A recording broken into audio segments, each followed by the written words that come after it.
Hello. Have a nice day today.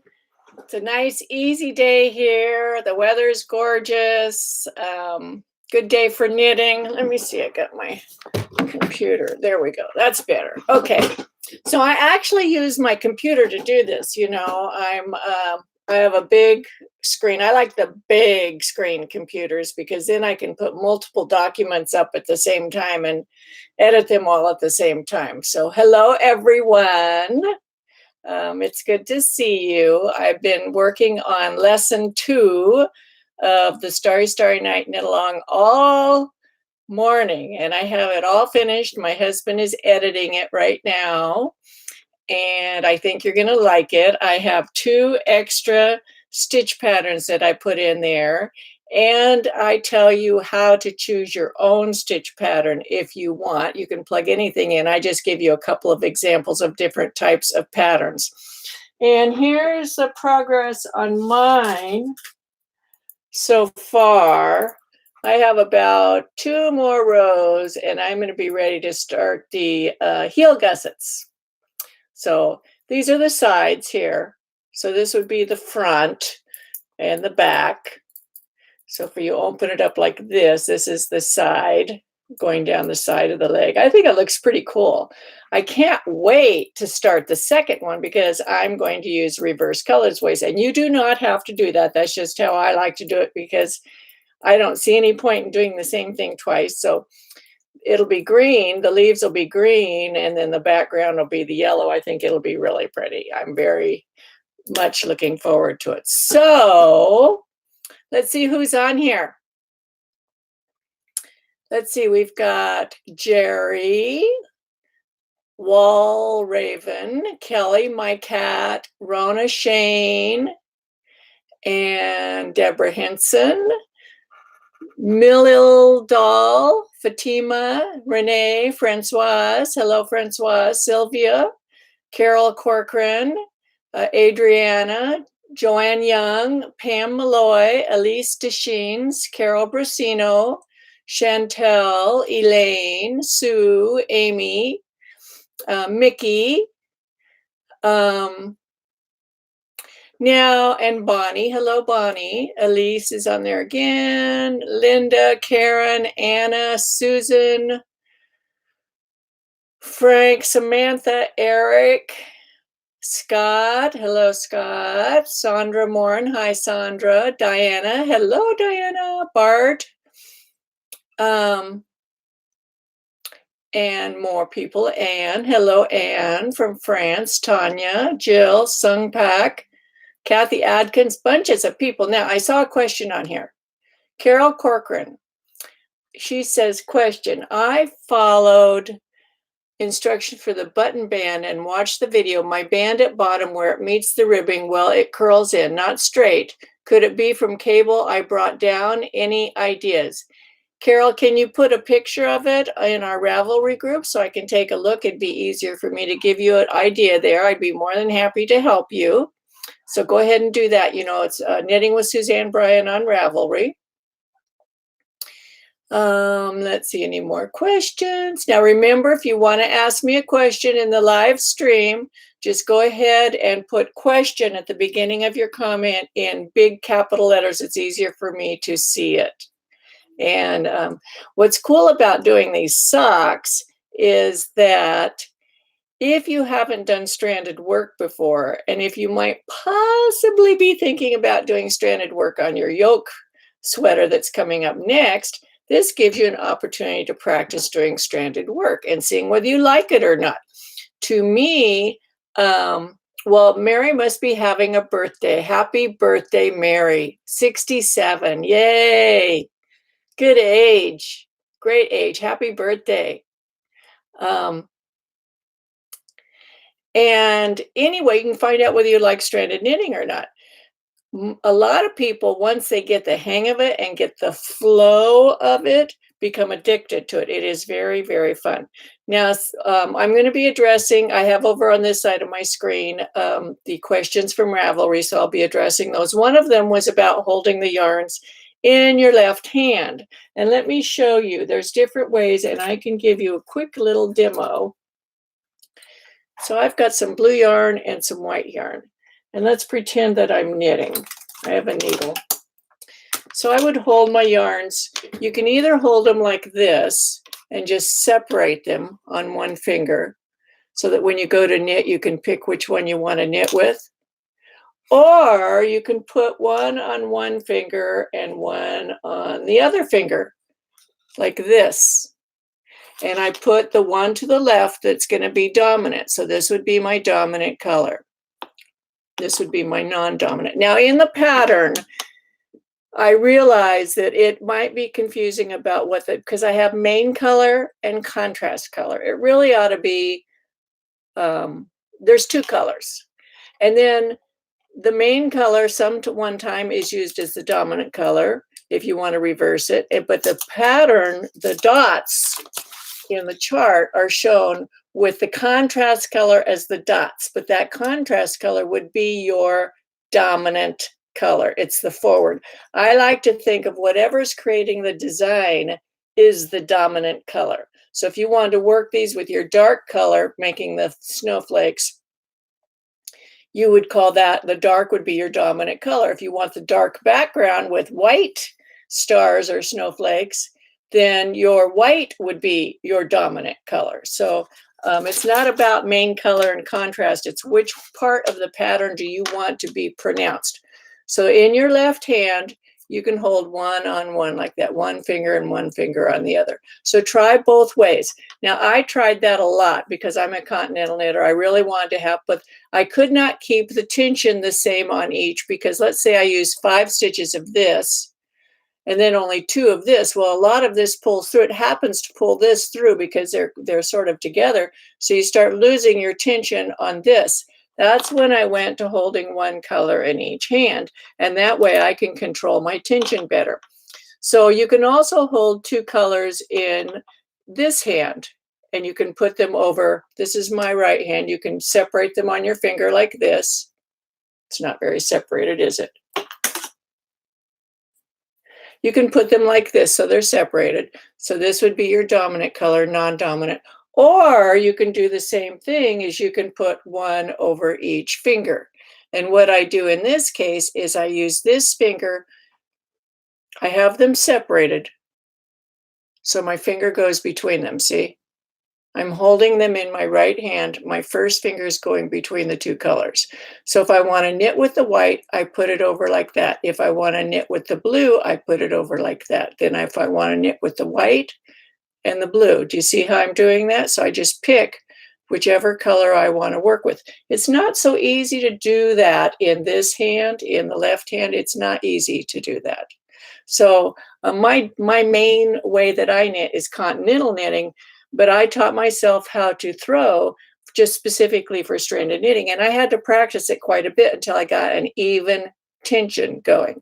Now I wanted to show you, I hadn't done any stranded knitting for a little while before I started this project. And it's always when you're starting back up, and you may have noticed if you watched my videos on stranded knitting, that in stranded knitting, you don't want to work on the tips of your needles, and you need to have space between the stitches. So it's completely opposite of how I advocate to knit with one color. And you have to think as you're knitting until you get in the rhythm of it. So when I first started here, you can see my yellow was my dominant color, but do you see how little my stitches are here in the yellow down here at the bottom? And some of them are almost disappearing like that one. They're very little compared to these yellow stitches because I was holding the tension too tight in my left hand. The yellow was in my left hand, the green was in my right hand. My yellow hand was tensioning too tight. And I saw that after I did a few rows. I could see that these stitches were they were almost disappearing. So I changed, and you can see the change, how these stitches got bigger. The yellow got bigger. Now I'm not going to go back and rip that out. I just am looking at my knitting and paying attention. So it looks fine. See now the yellow up here, all the stitches are the same size. They all look good.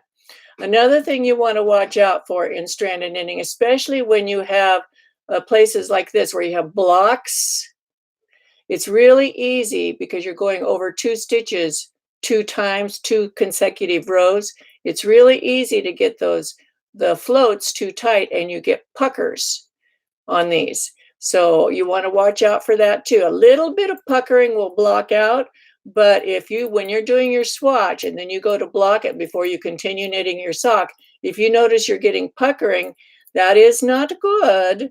And that means that you're pulling the yarn too tight. It means your floats,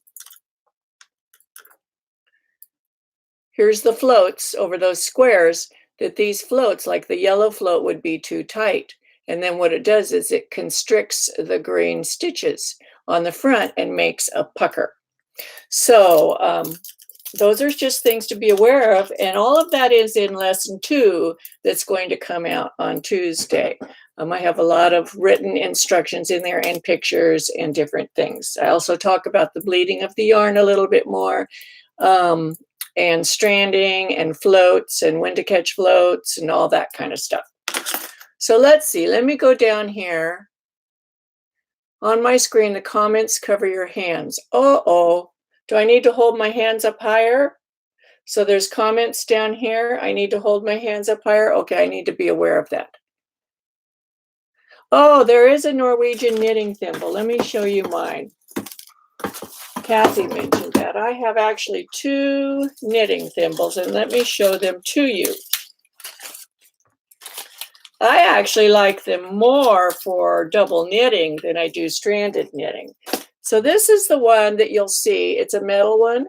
And it's really cool, and I really wanted it to work because it looks so darn cool. But it's too big for my fingers.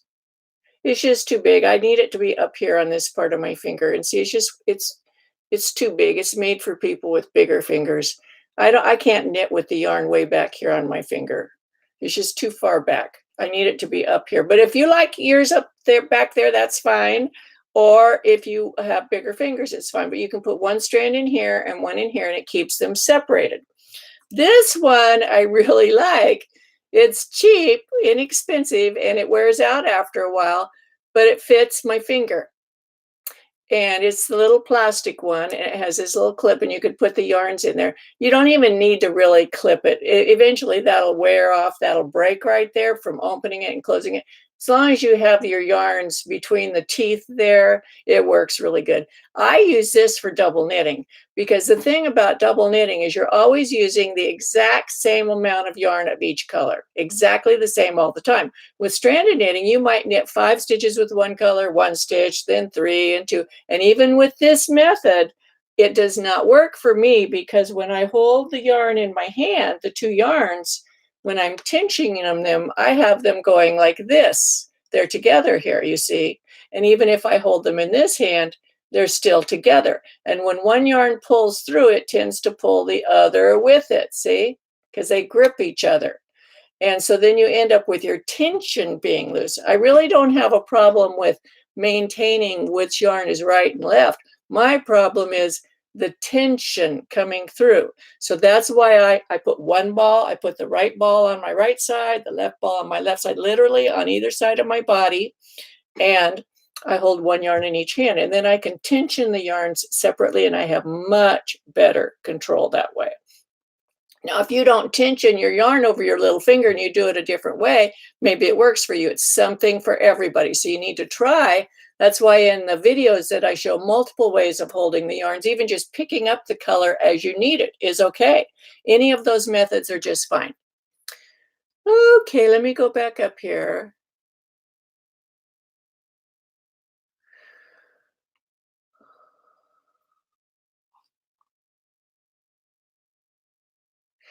This is great. FRANC HB. Question. I am too far behind on ITAG-C, but I'm so excited to do the Starry Starry Nights sock and ITAG-Y. Are you going to take a long hiatus after the ITAG-Y? Sock Madness will be calling me. I am going to take a hiatus after ITAG-Y, and we will not start another project until next fall because I'm going to take the summer off. I have a lot of other things I'm working on in my knitting life that I want to do over the summer. I have 2 beginning knitting courses that I teach here locally that I've written books for, and including all the videos, all the QR codes for the videos, the links for the videos. I have a video for every little thing in the courses. And what I want to do is beef those up, finalize them more, and make them into a mail order type course.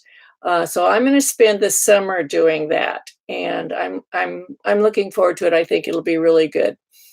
So yes, there will be a hiatus. So if you want to go ahead, because you can pick up these skills, you know, and then you can use them on any of your knitting. Darlene T, question, you mentioned color value. Do you have a video where you discuss this in more depth? No, but there are some good books. Let me tell you the books on color value. This one, The Art of Fair Isle Knitting by Ann Feitelson. In this one, she goes and see my stickers. All my books have these stickers. That means I've read them and I document the parts that are helping me. Here she talks about different ways of holding yarn. What, you know, both yarns in one hand, both yarns in the other hand, one yarn in each hand. But she also has a really good section on value. Here she's showing these pictures where the value is not right. Let me see what she says.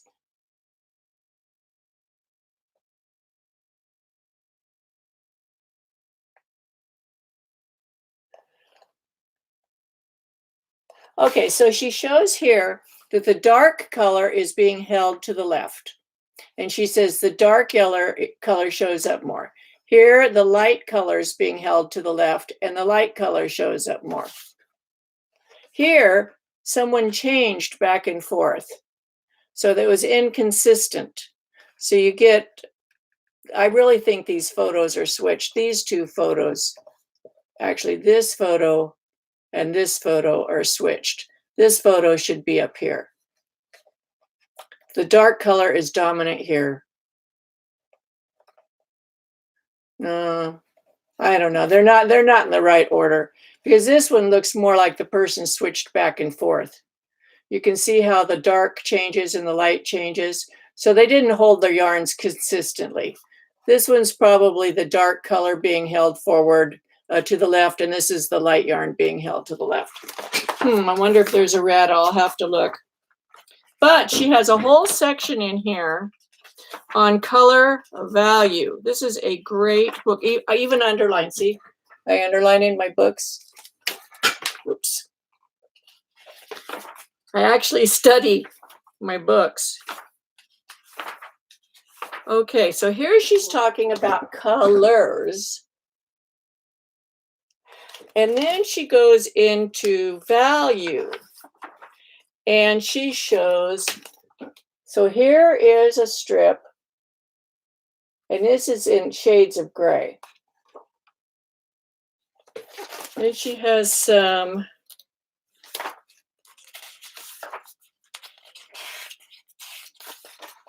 she's showing how if the value is the same, the area disappears.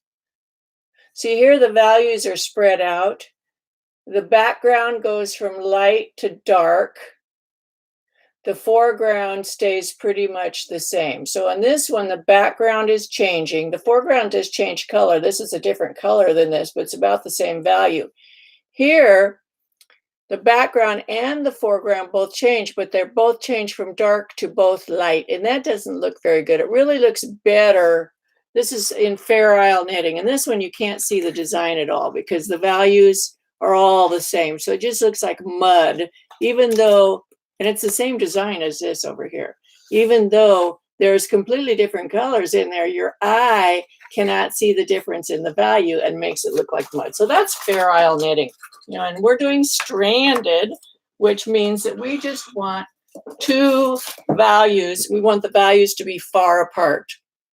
If they're close together, your eye will just blend it and you will not be able to see the design. That one picture was an excellent example of that problem. Okay, let me see.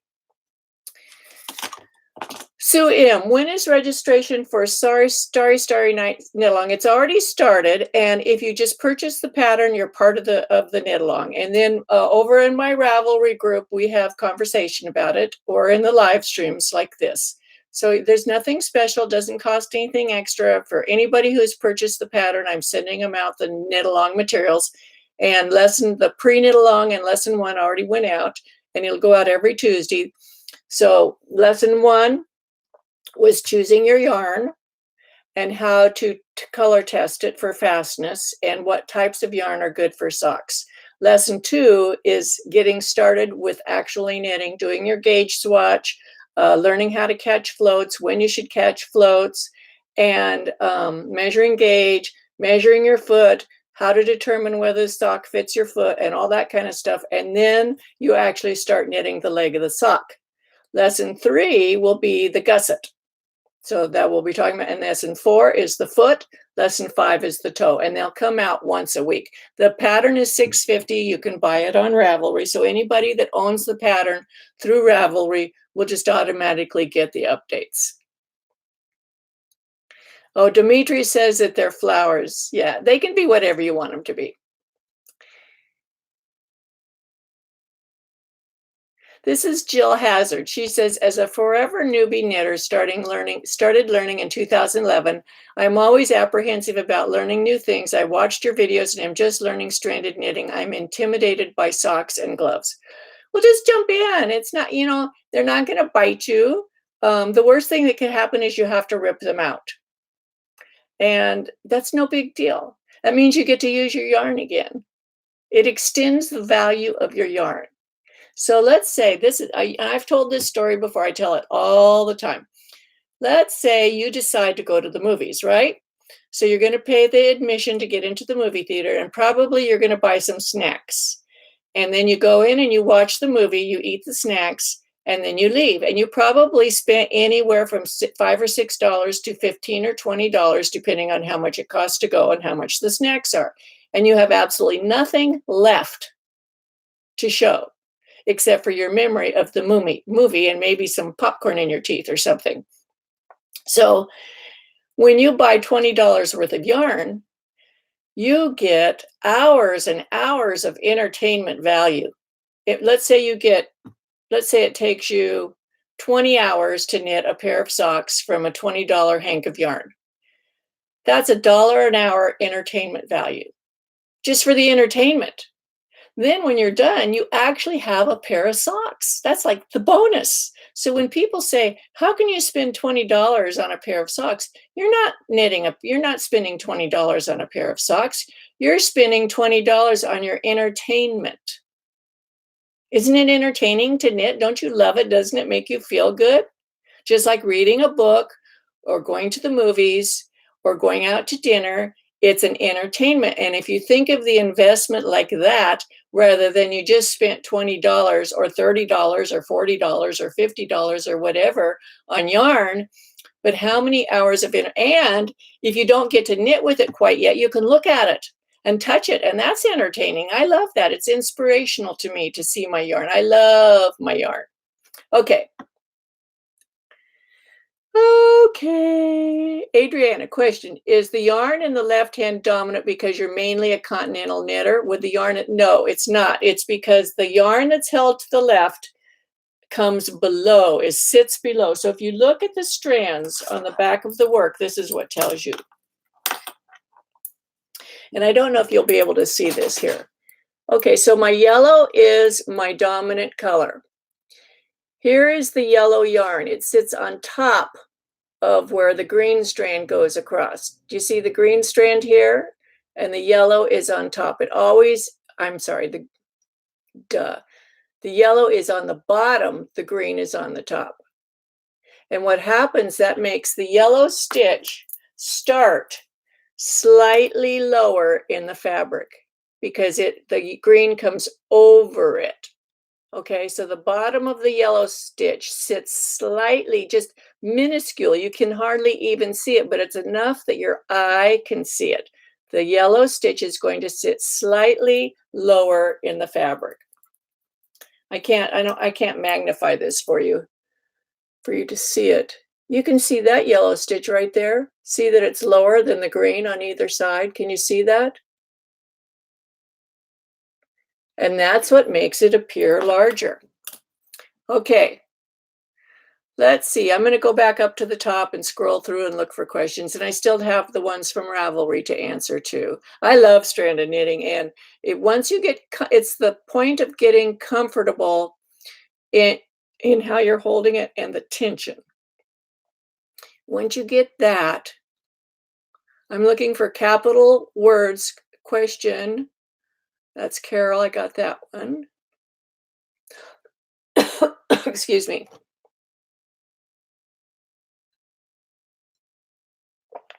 Okay.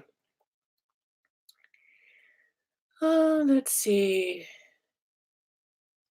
A lot of people on here today. Yay! So fun. Okay, Lucy Marion says, question, how long does it take to do a pair? I've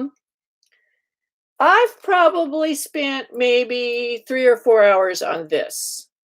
I'm a fast knitter though. So, but I think for those of you who do Sock Madness, you know you can knit a pair in 2 days, okay? And some of those people that are really fast, oh my goodness, they can whip out a pair in a day and a half, or maybe even a day. Stranded knitting does not slow you down once you get the hang of it. I can easily knit a pair of socks in a week, easily. Okay, I could knit a sock a day if I didn't have any interruptions. Okay. Patty says she loves my instructions in my videos. Thank you. Carol, again, question on the cardigan. Do I steam the band or collar before putting on the buttons? Should I steam the band where it curls? Yes, after, so when we knitted the cardigan, before we added the button bands and the shawl collar, we blocked it. And that is the appropriate thing to do, because then you can get a really good stitch and row gauge off of the body of your cardigan, so that when you put the button band on, it's going to be perfect. And let me tell you, that is the most hideous thing to see, is button bands that are too short or too long or too tight or too loose, because it destroys the beautiful work of the sweater. And that's all you see is the ugly button band. So it's so important. Block the fabric first, then you put the button band on. Then you can steam it if you want. You don't have to do anything, because it looks really nice already. But if there's some little areas that you want to fix, a curl or something, just pin it out in exactly how you want it, steam it, and allow it to dry completely before you take the pins out. Great question, Carol. Lucy says, wish you were my neighbor. I think we all need to have a big knitting community that we all, kind of like a commune, a knitting commune. Wouldn't that be fun? Okay. Elise, question, what is SSN KAL? SSN KAL is the Starry Starry Night Socks Knit Along. These are the Starry Starry Night socks. But I'm teaching you how to change the stitch pattern if you want. This is Starry Starry Night Socks 2. I just put a different design in this. I just plugged in. These are the bones of the sock, are these lines. You can't change those. Although you could knit the toe all the way down here, so it could be the stars all the way due to the bottom. You can do that if you want. But you can change out the design. You just don't change this. Keep the stitch count the same. Don't change this. And you can put any stitch pattern you want in there and make your own private socks. France HB. Oh, okay, I already answered that. And color value. That one I did. And the dominant.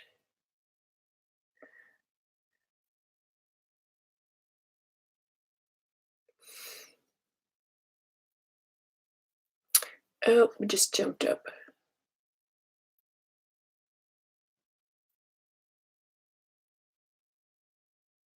Oh, I got to use that justification with my accountant husband. Well, figure out how that is Sue M. Figure out how many hours you knit time yourself for the socks. See how many hours you spent doing that. And if you compare, let's say you read books for that many hours and you bought the paperback books, how much would you spend on paperback books? Or if you went to the movies for that number of hours, how much would you spend? And then it's a relatively cheap hobby when you think about it that way. Okay, this is Peria. Question. You may have already answered this. Do you wash the yarn before doing the stranded knitting to prevent bleeding? I would soak it, yes, and see if it's going to bleed. And we went through that whole process. And it's actually in lesson 1 and lesson 2. I showed the results of soaking it. Now, remember, when you do your socks, when you're going to block your socks, you're only going to soak them for 20 minutes. But some yarns bleed in 20 minutes, and if they do, you do not want to use them for your socks. So I would test your yarn. You don't have to soak the whole skein. You can just soak a piece of the yarn and see if it's going to bleed. So you would take a piece of the blue, a piece of the white, maybe 2 or 3 inches, put them in a little teacup, just something small, enough water to cover it, and leave it for a while and see if the dark color bleeds over to the light color. If it does, then do it again and just do it for 20 minutes. If it doesn't bleed in 20 minutes, you're safe. We just know you're not going to soak your socks for longer than 20 minutes. Okay. Let's see. Malabrigo, this is from Fatima. Malabrigo sock is just fine. I love Malabrigo sock yarn. It has a lovely tight twist. It's wonderful.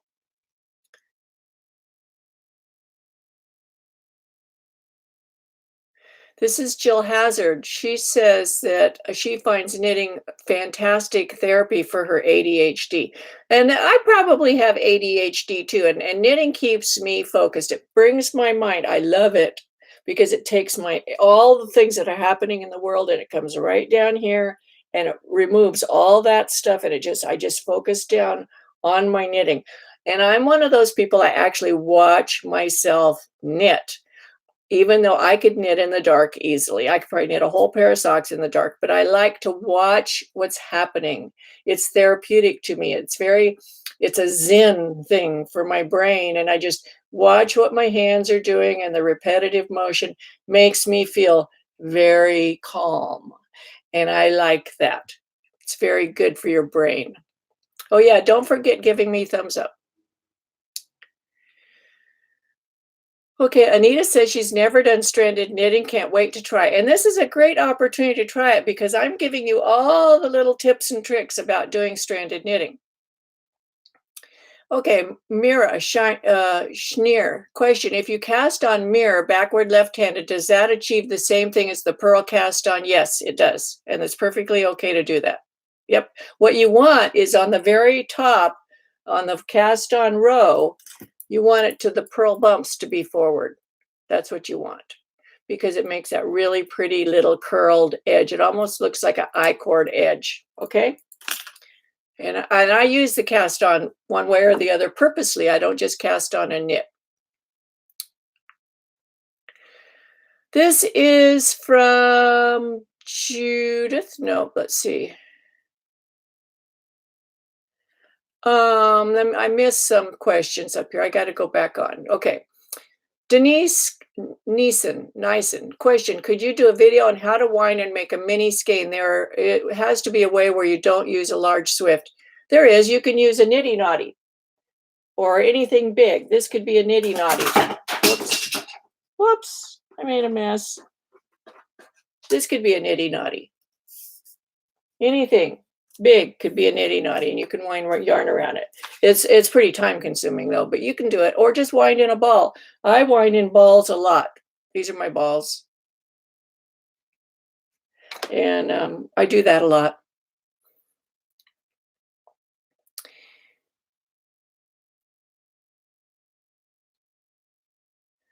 SK Hoyt says they took a class yesterday in Fair Isle knitting and loved it. Great. She said it was easy to hold the yarn in 2 hands. That's fantastic.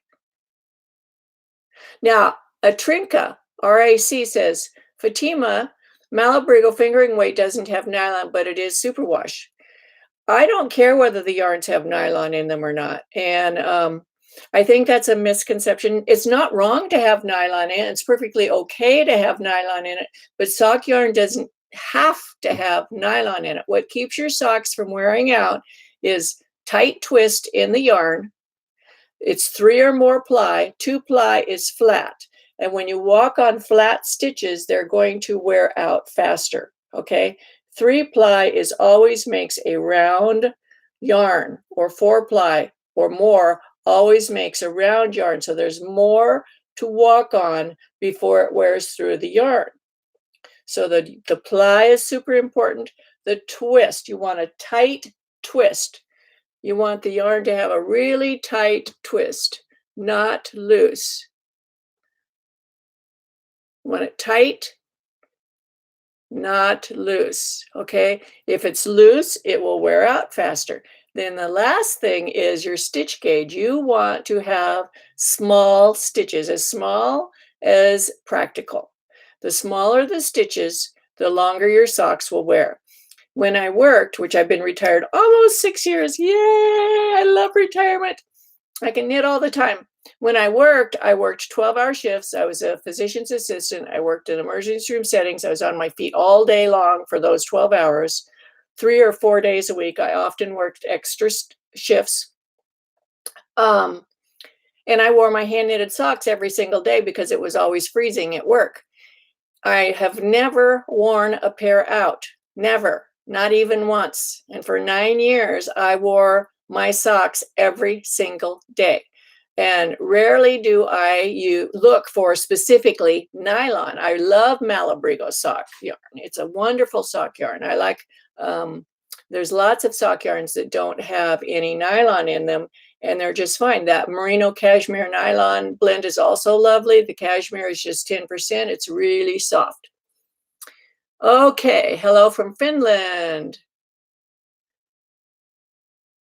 Hello. Question. In reference to soaking, couldn't you soak in white vinegar to set colors? Well, the thing is that the dyers already did that. When they dye your yarn, the first, they put it in, they bring the water to the temperature it needs to be with the dye in it. Then they put the yarn in and they bring it up to the temperature it needs to be for however long or whatever. And then they add either citric acid or vinegar to it. And that's what makes the color go to the yarn. And what happens though sometimes is there's more dye in the water than what the yarn can accept to attach. It's a chemical attachment. The dye attaches to the fibers. But if there's more dye than what can attach, it sits on the yarn instead of attaching to it. So then when you get it wet, it comes off the yarn and goes on to other things. And blue and red are the worst ones for that. Ron's yarn, if you're getting the kits from him, is really good. And he goes to great lengths to make sure they're not going to bleed. Not only does he use the citric acid, which is the same thing as vinegar, he also washes them in Eucalan and dries them and reskeins them for you. So he checks that wash to make sure they're not bleeding. Okay. Judith, yes, I may have missed your question. And if I do miss your question, just type it in again. It's easier for me to do that than to try to scroll up and down. I think you might have missed my question about your new pattern in the sock. Will it be available for us Tuesday? Yes, it's already in lesson 2. And my husband's proofreading it right now. And as soon as he's done, then I send it off to Francoise, and she translates it into French. She sends it back to me. So then I have it in English and French. And I will be releasing it first thing Tuesday morning, my time. I'm Pacific Standard Time. Okay? So as soon as I get up in the morning on Tuesday morning, I will release that. I might do it late Monday night. So just, you'll get a notification when I release it. And that stitch pattern is in there, yes. Plus another one. I've put 2 extra ones in there.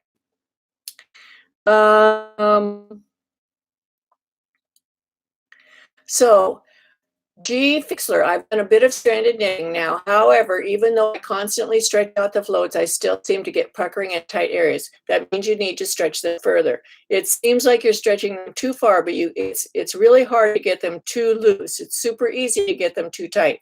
watch my videos, and I've put another one in the playlist for you this week, the one on catching floats, and I show how I pull the stitches way back from the tip of the needle to get the floats long enough in that video. Oh, this one's Atrinka says, I learned how to knit to control my anxiety during Florida's hurricane season. Yeah, yeah. Fatima, another question. And you just jumped up. I gotta find you now. Okay, on the cast on, you mentioned 80 stitches. Normally I make socks top down and finish with 62. Me too, I use 60 for my regular socks, but regular socks are stretchier. The floats in stranded knitting restrict the stretch. So these have very little stretch. And if they do stretch, they don't look good. Do you see what happens to the stitches? See how they get distorted when they're stretched? You don't want them stretched. And you've probably seen, look on Ravelry, and you'll see this a lot, over the instep here. It'll be like that. And the pattern's really distorted over the person's arch of their foot, their instep. You don't want that. These socks don't do that. First of all, because there's this big gusset coming down here, so it makes it very wide here to go over your instep. And I have very high arches, and I'll put it on and show you. It does not stretch over the instep. Also, in a regular sock, I don't know if you can see, but see the stars are the same size all the way up my foot. They're not distorted. It's the same size as my foot. You don't want this to be bigger or littler. You just want it to be the same size as your foot. Isn't that pretty? Woo! Now these are pointy toes because I have pointy toes. In the pattern, it's not so pointy. Okay, they round off at the top. And if you want, you can carry this design or any design you choose to do all the way up to the toe. It's very pretty. That's your choice. You can do that. Okay, let me look for some more questions. Does that answer the question about 80 stitches? If you just cast on 62 stitches and you did it, in fact, do that. Make a swatch. Knit a swatch, cast on 22 stitches, work it in stranded knitting, and see if you can get it on your foot. That'll answer your question. There you go. Okay, Diana says there are a few questions above Sue M's accountant husband comment. Let me see. I wish I had more control over this, but I don't. Okay.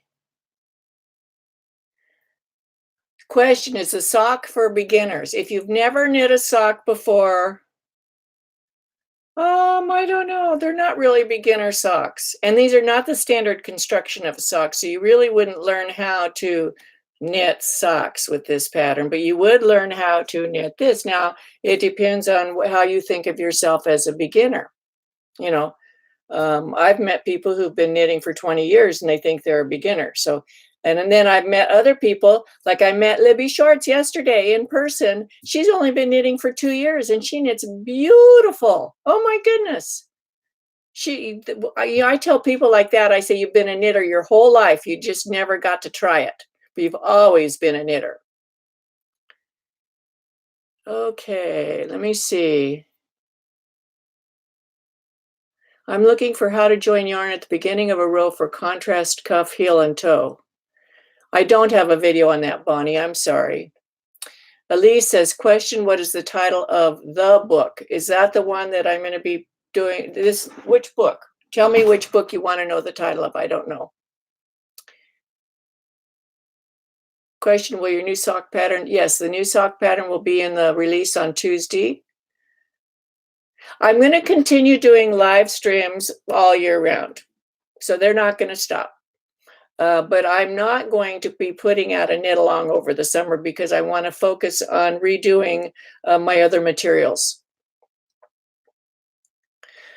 Carol, would you explain your process of how to place buttons to match to the buttonhole? Thank you. Yes. So what I do is, here are my buttonholes. I count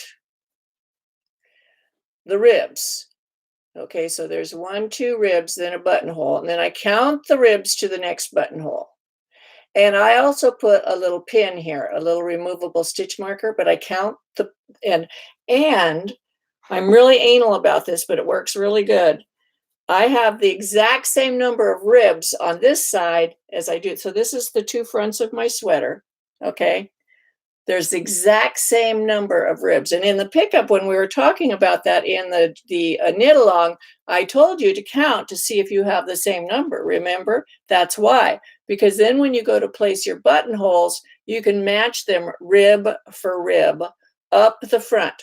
I also am so anal that I will make sure that when I'm picking up my ribs, like I might even count my little designs here, that I have the same number of ribs per design so that my sweater matches going across the front from side to side.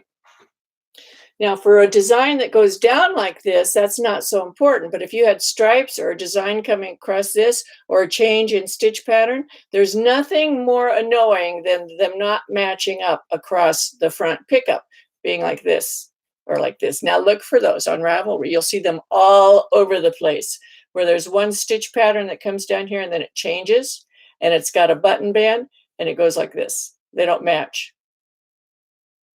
And, you know, to me, that goes bing, bing, bing. I can't ignore it.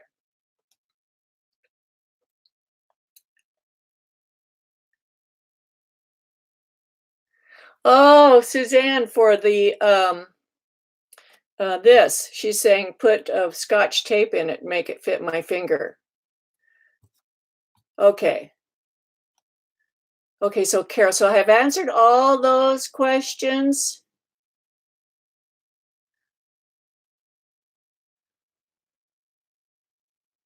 I just turn my sideways, get full. Okay, now I'm going down. Okay. Listening to question, custom mirror, did that.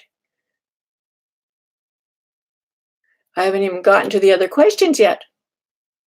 Okay, we did that. Oh, here we go.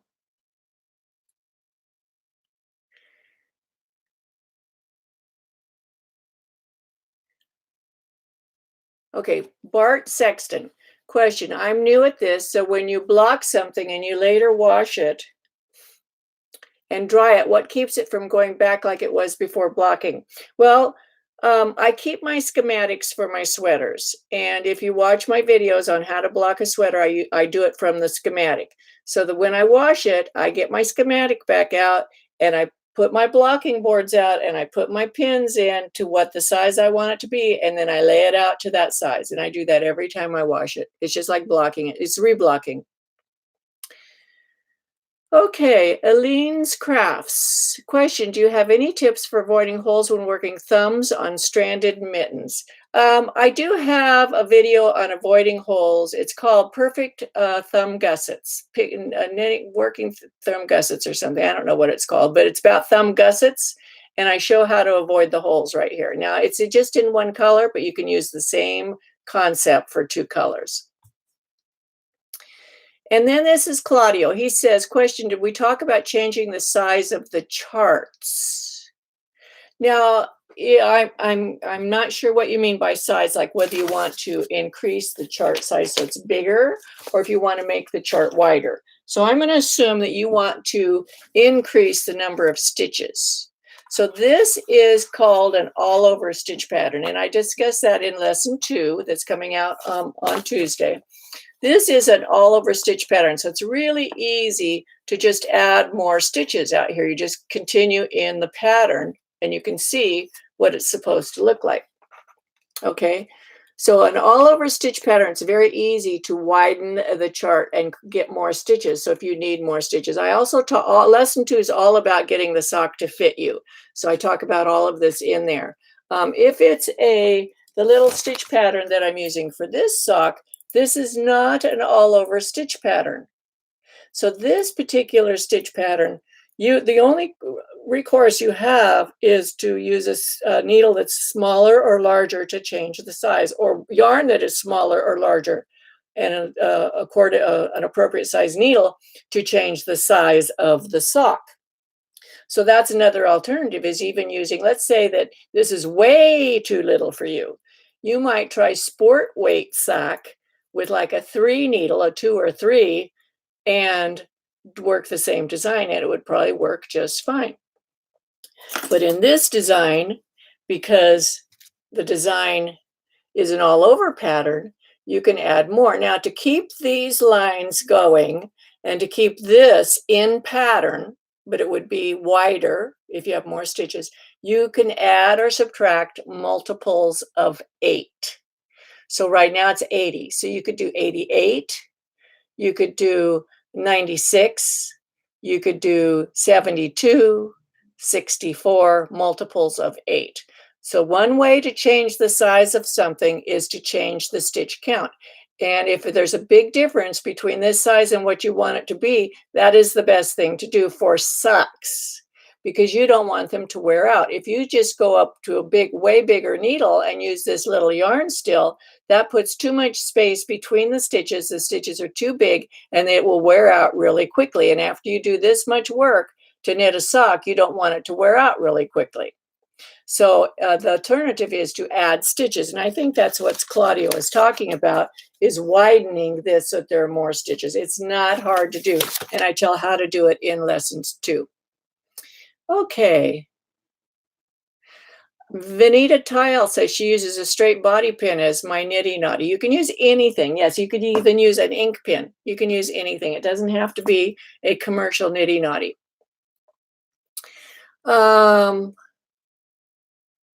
Valerie Dunham says the kit from the Twisted Skein is an amazing quality with nice little touches, making it very complete. Yes, Ron goes out of his way. He's trying to build his online business. So he really goes out of his way to make his product very professional looking. And I am very impressed by that myself. This is Ron's yarn too. And I'm having a very good time with it. Antrika says, yes, you're right. Nylon is not my preference, but some people like it and others are substituting it with mohair. That's fine, yes. Question, please explain your process for placing. Oh, I did that. When doing long tail cast on, how do you know where to start your cast on? Are you talking about the tail? What I do, if you don't know how long to make your tail, I cast on 10 stitches and then hold each end of the tail, pull it off the needle and see how long it is. Then I know that's how much yarn I need to use for 10 stitches. And if I want to put on 80, I use 8 times that amount of yarn plus a little tail for weaving in later.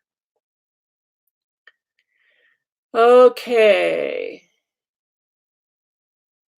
Poor Barbara, she says, sorry to be late. Lots of ice. Electricity was out most of the day. Yuck. Lucy, were you wearing dance clothes at work? Yes, of course. You know, I have to show off my socks. Do you ever use knitted wit sock yarn? I haven't tried that yet. I've used a lot, but you know, there's only a certain number of yarn bases. There's only a few mills that create the yarn bases for hand knitting. And then the dyers all use those same mills, but then they call their company their own personal company name, but they may be using the same exact yarn base as several other companies. And once you learn the yarn bases and you've worked with them all, it doesn't really matter. Then you're choosing your yarn based upon the dyer you like. Once you understand the base, like MCN, merino, cashmere, nylon. 80% merino, 10% cashmere, 10% nylon. Everybody's getting it probably from the same mill. So the only difference is how it's dyed. Okay, and all of the yarns are that way. It's really good to go to a yarn show and touch and feel all the yarns, and pretty soon you start realizing, this one looks just like that one over there. It's just a different color. Okay, this is Myra, and this is a really good question. If I did one needle with magic loop, but do it inside out, can I avoid the problem of the floats pulling in at the edges? Yes, and some people do that.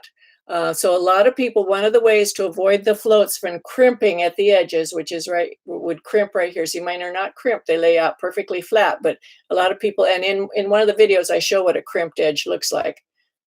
They won't lay out flat. They won't unfold. You get this fold. So there's two ways or several ways. One is to work with your work inside out. That does help. And then I use my second needle to pull the stitches out to the side so that I'm never working around the corner. I'm always working across a big piece of stitches. Betty Wright says, and she just skipped up. Where are you, Betty? I'm finding you. Goodness gracious. I need some emotional support. I'm working on my first pair of socks. Just started knitting about 2 weeks ago. You are doing awesome. Awesome. And I just had to frog the whole thing. I watch your streams for inspiration. Frogging is okay. As I mentioned before, just extends your value of your yarn. You still get to play with it and be entertained by it. Don't worry, we all frog. And the better the knitter, the bigger the mistakes. Believe me. I rip out my knitting a lot because I can't stand little mistakes. And sometimes I don't see them right away. Amy, yes, she says, question, is it possible to adjust the pattern in between wide back and regular pattern? Yes, and I talk about that in lesson 2. Good question. Loanna Hendricks says she got her yarn from Ron today. Yay! Okay, Elaine says the title of the book, but I'm not sure which book. Maybe I'll come to her. She'll say it again. Helen says, questions, please talk a little bit about your class in Bakersfield. Is it a beginning class? I teach 4 classes each time that there's a block of classes, and I pretty much teach all the time. So I teach, the first class is called Boot Camp 1, and it's beginning knitting from the starting, and I require anyone who wants to take any of my classes to first start Boot Camp 1 and then Boot Camp 2, even if they've been knitting for 30 or 40 years. And everyone gets something out of it. There are a lot of aha moments. So I have anywhere from people who've never held yarn in their hands before to people who've been knitting their whole life in those classes.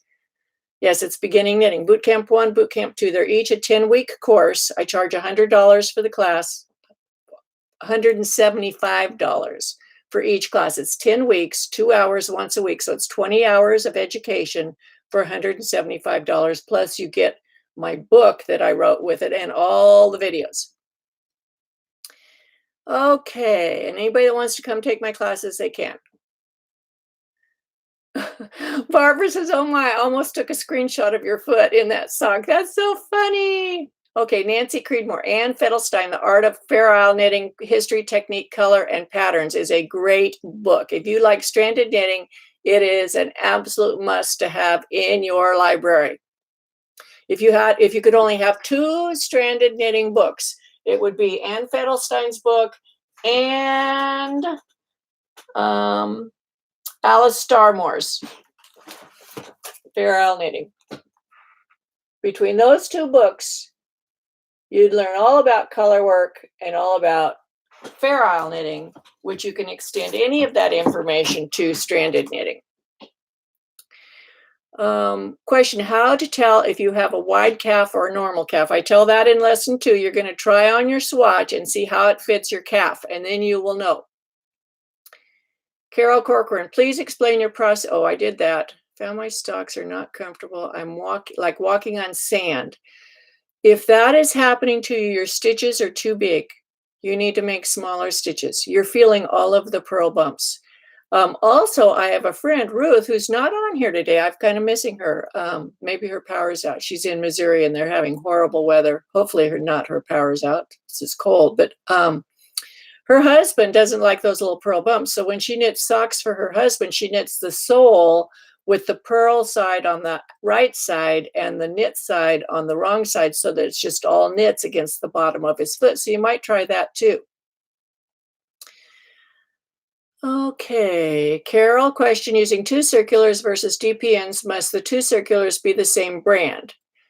I would prefer it, but if you don't have that, do a swatch and see if it changes from side to side of the sock. They need to make the same size stitches. That's the bottom line. So if you can't tell the difference in the size of the stitches, you're fine. The name of the book, The Color Domination, is Ann Feitelson. That's right up there. Nancy Creedmoor put it in there for you, Elise. Is there going to be a video on how to do a jogless join when this specific color work pattern, for some reason, I can't figure it out? In this particular color work pattern, we don't need to worry about a jogless join because we have these stripes. So we don't have to worry about it. The join is at the stripe. You're going to have, this is where the join is right here. There's one small little jog there, barely perceptible. I wouldn't worry about it, okay? Okay. Diane Villiers, yes, the short, she wants to know if I'm going to explain how to do a short row hood. I am, I'm still working on that. So I'm not going to show you today. I'm still working on that, okay? But thank you for bringing it up. Valerie, I do have videos on jogless joins, but we don't need it for this sock, is what I'm saying. Myra, she says, me again, if I make the Starry Starry Night socks on one long needle instead of two, can avoid the bunching by knitting? Yes, you can. You can knit with it inside out. Kimmy Knott says, thank you. Thank you for that. Hello from Portugal. It's 2200, so that would be 10:45 at night. Goodness gracious. Carol, I did make sure same numbers. Question, Suzanne, will you be showing us your Dorset buttons? Yes, that's on my list. Oh, I have to tell you something I did. Oh my God. You know, bullet journals, I've been reading about them and some of my friends do them. And I thought, you know, I don't need that because I make all kinds of to-do lists and I have my to-do lists. And I thought, then this year I thought, well, you know, maybe I'll make a bullet journal. So Friday, I went out and I bought this journal. That's just 2 days ago. And I started making my bullet journal, which is really kind of cool. But what I found out right away, it was very eye-opening, is I have too many things to do. This is my January, and starting on the 18th, and every day I have multiple things to do. This is just knitting, not any of the rest of my life. The only day I don't have any knitting is on Mondays. Isn't that amazing? So that kind of cemented my idea that I really need to work on solidifying my documents for beginning knitting 1, the bootcamp 1, bootcamp 2, because someone else can teach those classes besides me if I get the materials sufficiently ready for them. So I think I'm going to do that. Then I can drop those 2 classes and work. I really rather work on advanced knitting anyway. Okay, Claudio, did I answer your question about increasing the size of the chart okay? Lucy, Keel, 2 questions, please. What options will we have for the yoke of the upcoming sweater? You'll have all kinds of options. You can do stranded work, mosaic, cable work, lace work, plain knitting, just texture knitting, whatever, slip stitch knitting, whatever you want. We'll be talking about all that stuff. And the yarn, I would use anything from fingering to bulky. Don't use lace weight or super bulky, but whatever you prefer to wear in your climate, okay? Diane, I'd show you how to measure for the sock in lesson 2, yes.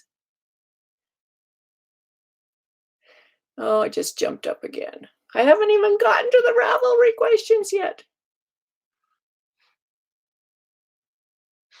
Okay, I'm not going to answer any more of these questions over here because I want to work on the Ravelry questions over here. So let me get these done real quick.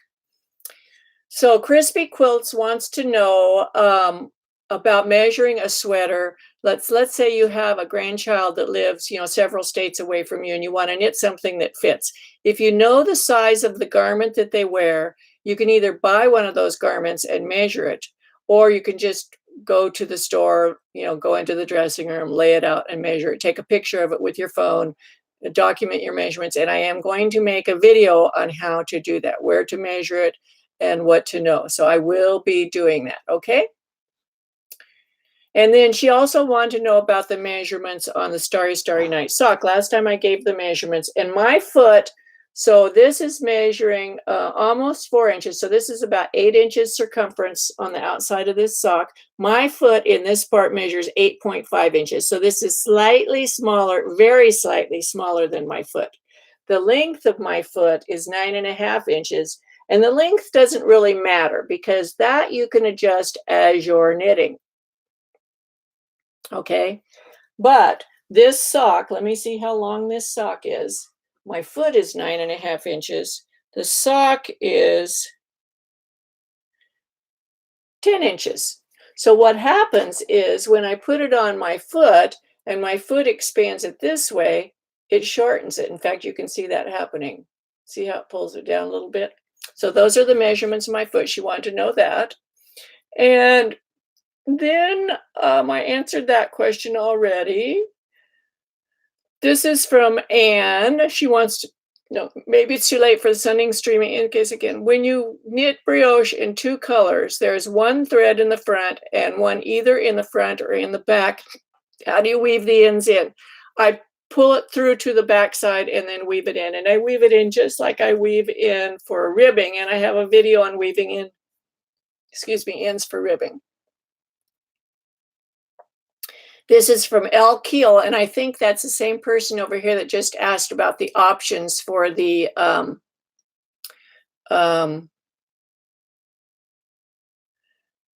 yoke sweater, which I just answered.